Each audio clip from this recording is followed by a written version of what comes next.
Do you ever wonder why the world has crumbled to a state of moral decay and total social disarray? The answer is quite simple, and we all know it, but many of us refuse to accept it. It's because we as a species no longer celebrate and adore the reality of truth. As you can probably tell at this point in history, this is a major problem. Rather than correct it, we have made excuses and ignored the simple truth that we need the truth. Not because the truth is nice or convenient or helpful or better for us, though it can be all of that. But most importantly, we, as humanity, need the truth because our survival literally depends on a return to it as soon as possible. Throughout antiquity, the Northern Star has been used by man, literally and figuratively, as a guide for success and survival. Everyone is familiar with this idea and this analogy. Mankind, all of humanity, needs a guiding star, a shining light, something fixed, unchanged, unmovable, in order to survive and eventually thrive. A traveler does not wander aimlessly, or else he is lost. A traveler yearns to get to his final destination, which eventually becomes his home. A place where he can live in peace and harmony, and thrive and flourish. Deep down, this is what every human being yearns for. We cannot deny that. And there's a much greater reason for that than simply just wanting a nice, cozy, peaceful abode. But that reason, we as a whole have ignored for too long, which is exactly why we find ourselves where we are in this present state in 2022. Now you implicitly know, you naturally know, what that reason is, but we'll get into that later. Take this thought experiment.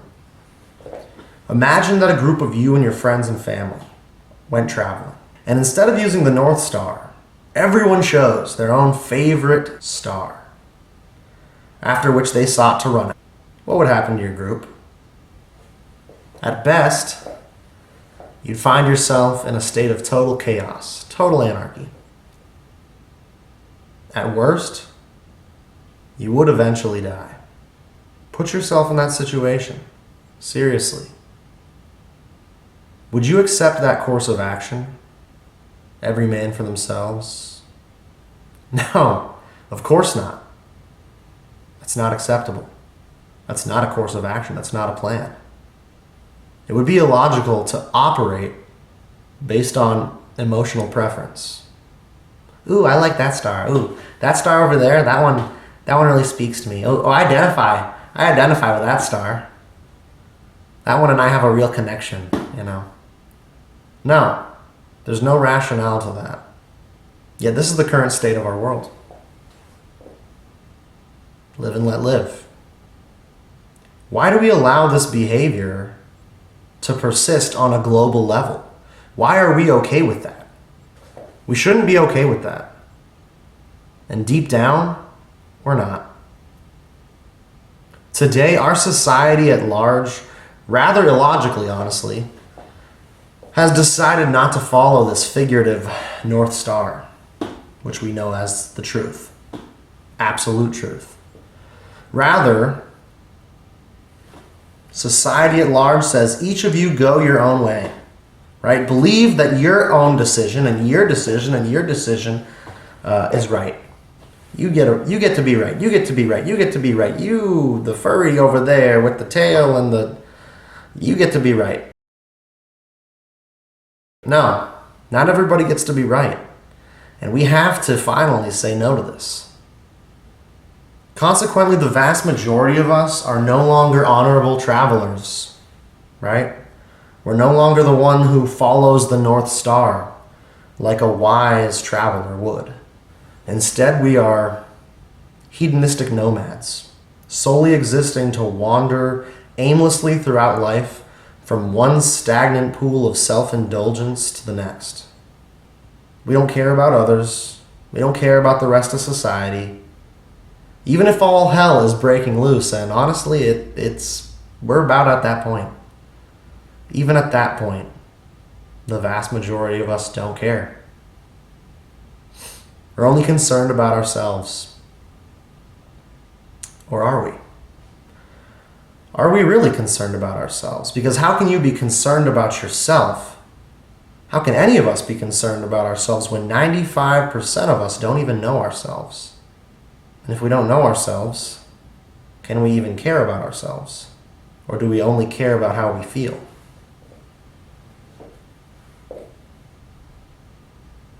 Do we not know ourselves to such an extent that we only know how to feel good, and we pursue that, and we just fuel it constantly?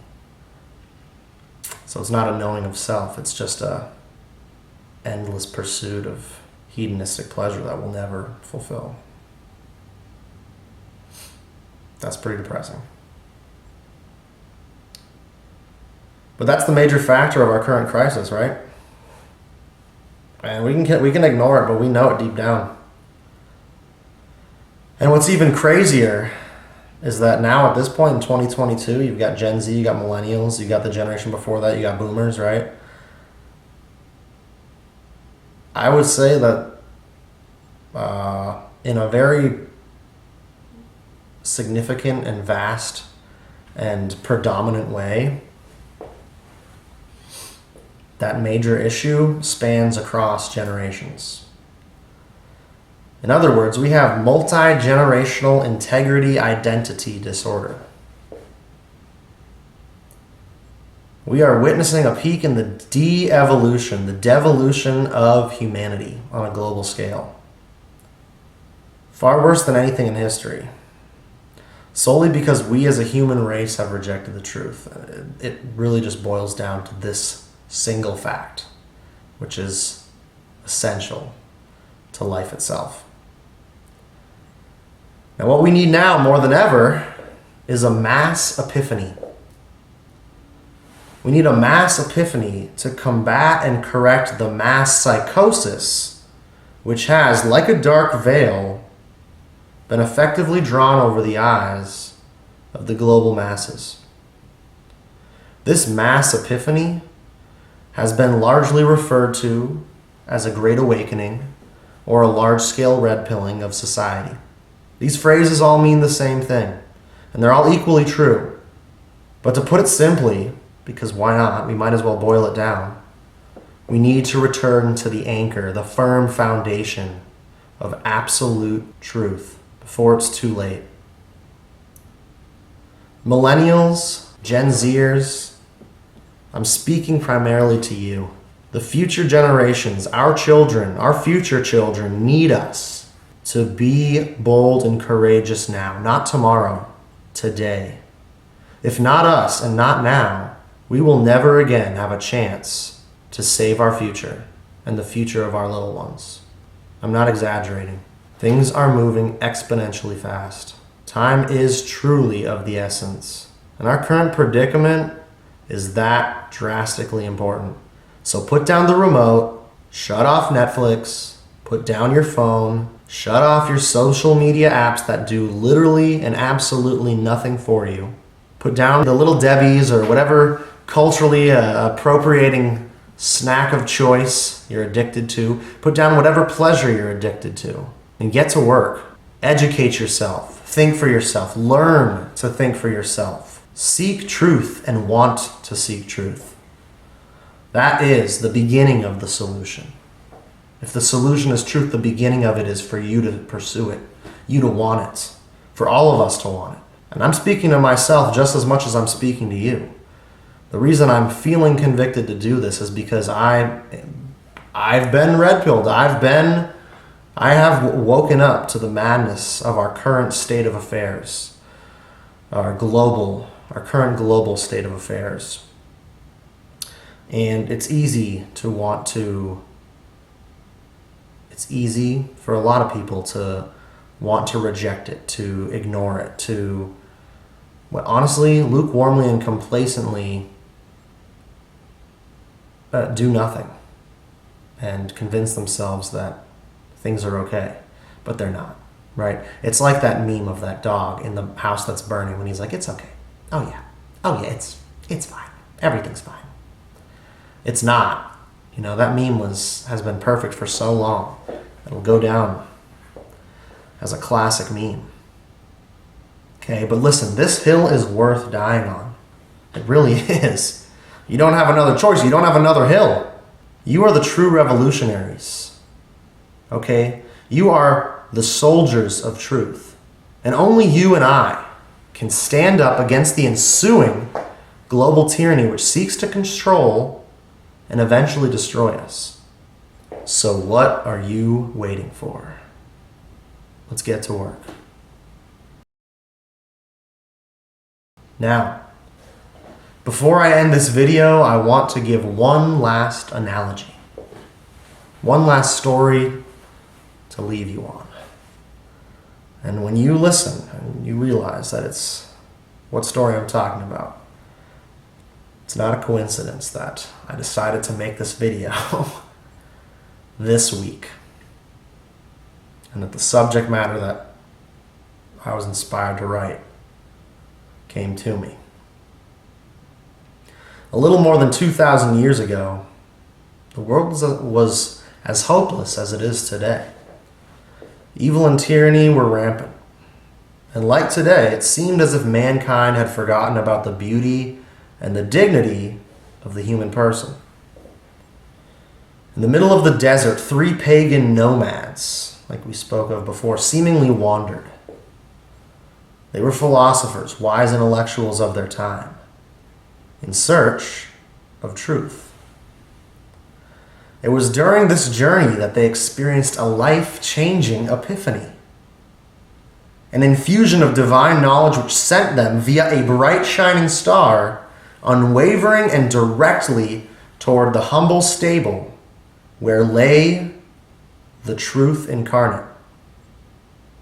This, of course, is the story of the Epiphany, celebrated today when this video is released by Christians worldwide. The 3 wise men, the Magi, represent you and me. People, ordinary people, who want to know how to truly live a fulfilling life. They want something better. They want not to wander any longer. People who are modern pagans, right? The Magi represent pagans.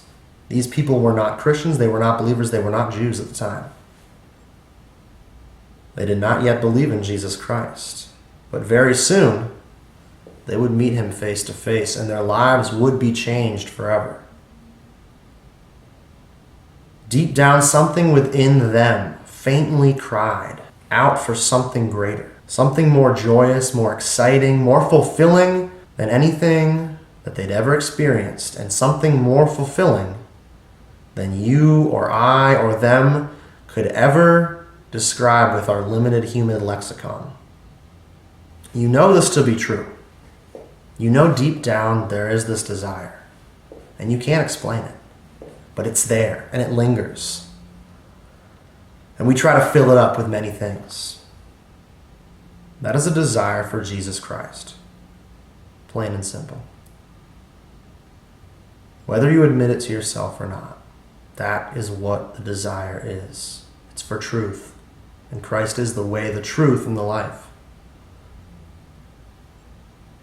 It's a desire for something infinite, something infinitely good, right? That's why you constantly seek a new song to listen to, a new pleasure, nothing satisfies. There's nothing. I've been there. Praise God that he's brought me to where I am now.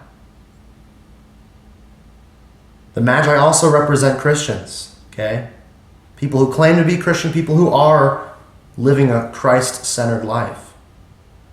You still seek truth. And many times we're in a desert. Especially after you come to know the Lord. But that desire for something infinitely good, you can't put your finger on, but it's there. I promise you that it's there. You can't put your finger on it yet. right? The key word, the key three-letter word, yet, or God. I don't know. You decide, both of them maybe. First one, then the other. But the breadcrumbs are there, literally, as you'll eventually discover if you truly seek truth. And I truly pray that in time, anyone who's watching this truly finds Veritas, truly finds truth, he who is truth. And when you do, your heart will bubble up and overflow, and you will experience a love, a joy, an enthusiasm, because now, like those three wise men, you too know wisdom incarnate. You will be truly wise. Wisdom incarnate, the Logos. And Lord willing, you will eternally be better off because of it. And I pray I will be too. But there's only one answer. There's only one truth. The sooner we accept and implement that reality globally, that there's only one truth, the sooner we will achieve our potential as a whole, as if we were one healthy body. Right now, humanity is failing. It's dying. It needs to be resuscitated. It's one giant sick body right now. For too long, like Big Pharma, the world has offered us many incomplete treatments. But there's only one cure. His name is Jesus Christ. He loves you. He is your Savior. He came to you 2022 years ago. Just for you watching. Just for me. Just for the most wretched of sinners. It could have been any of us. It could have just been literally just one of us.